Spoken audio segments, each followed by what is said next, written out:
L'Université libre de Bruxelles, l'ULB, associe son image au Hamas. Enfin, disons qu'elle l'associe à celle de Rima Hassan, fervente défenseuse du mouvement terroriste, en donnant son nom à la promotion 2025 de droit et de criminologie. Alors, évidemment, l'université se défend déjà en disant que ce n'est pas nous, ce sont les étudiants qui ont choisi librement. Très bien, admettons. Mais posons-nous alors la question, est-ce qu'une candidature de Marine Le Pen aurait aussi été acceptée? Parce que quand on y réfléchit, les deux ont un profil très similaire. Ce sont des femmes de droit, politiciennes, françaises, prétendant toutes les deux défendre une population qu'elles disent opprimée sur son territoire par une invasion étrangère. La seule différence, c'est que l'une est devenue pour des millions de femmes un symbole prouvant qu'on peut mener un combat politique et viser aux plus hautes responsabilités, tandis que l'autre se contente de venir déguisée en bédouine au Parlement européen avec son kéfier. On voit les détails croustillants de cette histoire dans un instant.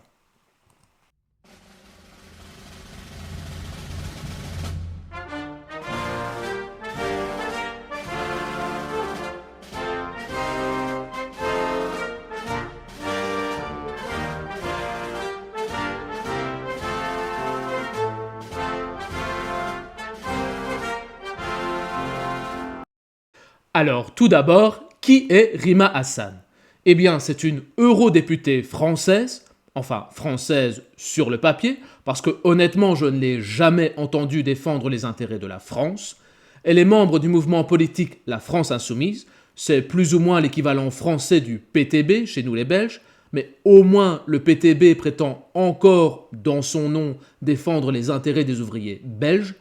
La FI, elle a complètement abandonné l'ouvrier français pour devenir une espèce de QG droit de l'homiste immigrationniste. Et ça, ce n'est pas moi qui le dis, c'est son président Jean-Luc Mélenchon. On voit ça ici. La stratégie politique de LFI que Jean-Luc Mélenchon va décrypter aux militants. Il faut mobiliser la jeunesse et les quartiers populaires. Tout le reste, laissez tomber, on perd notre temps.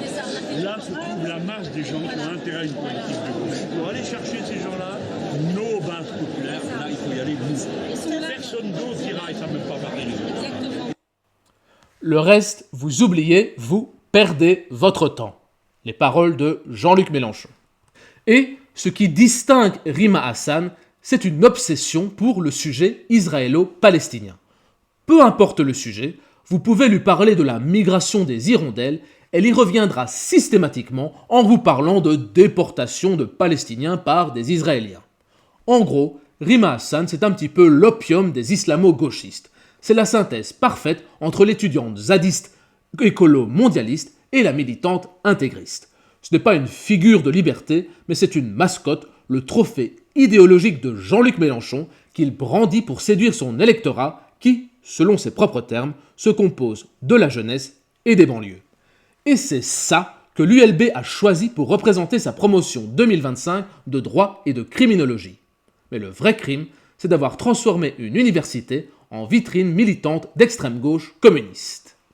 Avant d'entrer dans le vif du sujet, et histoire de se faire plaisir, j'aimerais vous passer un court extrait d'une émission appelée Arrêt sur image et qui concrètement est une émission d'extrême gauche présentée par des journalistes d'extrême gauche, invitant des personnalités d'extrême gauche et le tout subventionné par les impôts de Nicolas, c'est-à-dire le payeur d'impôts originel.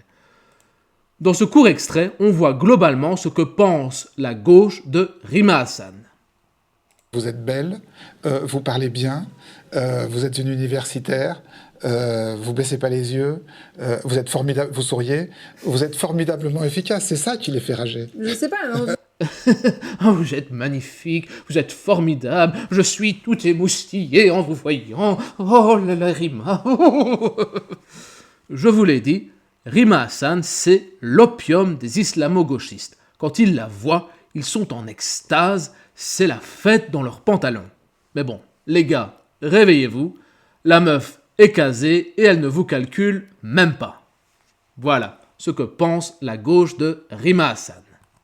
Donc, passons maintenant dans le vif du sujet, c'est-à-dire la nomination de Rima Hassan comme représentant de la promotion 2025 de la faculté de droit et de criminologie de l'ULB. La présence de Rima Hassan dans les choix de ce suffrage avait fait la polémique en juin, mais les étudiants ont finalement choisi ce nom pour leur promotion. Depuis 2018, les étudiants de l'Université libre de Bruxelles organisent entre eux un vote pour désigner une personnalité qui donnera son nom à leur promotion. Cette année, les étudiants pouvaient voter pour 4 noms: Tiffany Afschritt, Michel Grégoire, Gisèle Pellicot et Rima Hassan. La présence de la députée européenne de la France insoumise sur cette liste avait fait beaucoup de bruit. Une lettre recueillant 1300 signatures avait été envoyée aux autorités de l'ULB pour s'en plaindre. Un choix qui ne plaît pas. La raison ?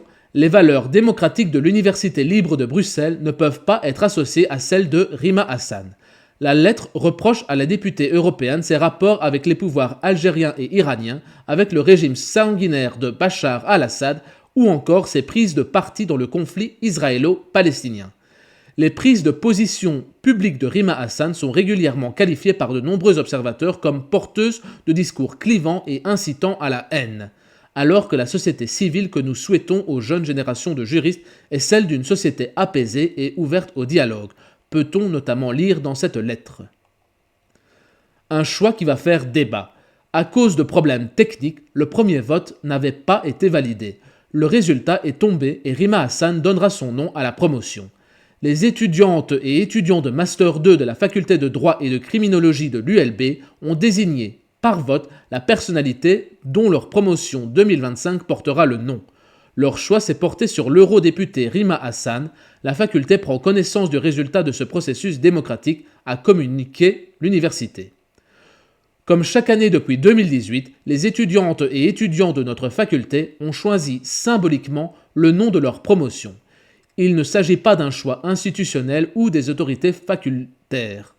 Notre rôle a été de garantir que le débat et le vote puissent se dérouler dans un cadre démocratique, ce qui a bien été le cas, a rajouté Pierre Klein, le doyen de la faculté de droit de criminologie de l'ULB. Ce résultat sera maintenant porté à l'ordre du jour du prochain conseil facultaire qui se déroulera d'ici la fin du mois d'août. Généralement, le conseil valide le nom choisi. Allez, juste histoire de vous montrer c'est quoi les fameux propos clivants et un petit peu polémiques de Rima Hassan, je vous en montre un parmi tant d'autres. Je vais terminer avec un souvenir que j'ai eu ici, avec Daniel Obono qui ne voulait pas avouer, me dire que le Hamas était un mouvement de résistance. Il a fallu que je pose plusieurs fois la question pour qu'elle me dise oui.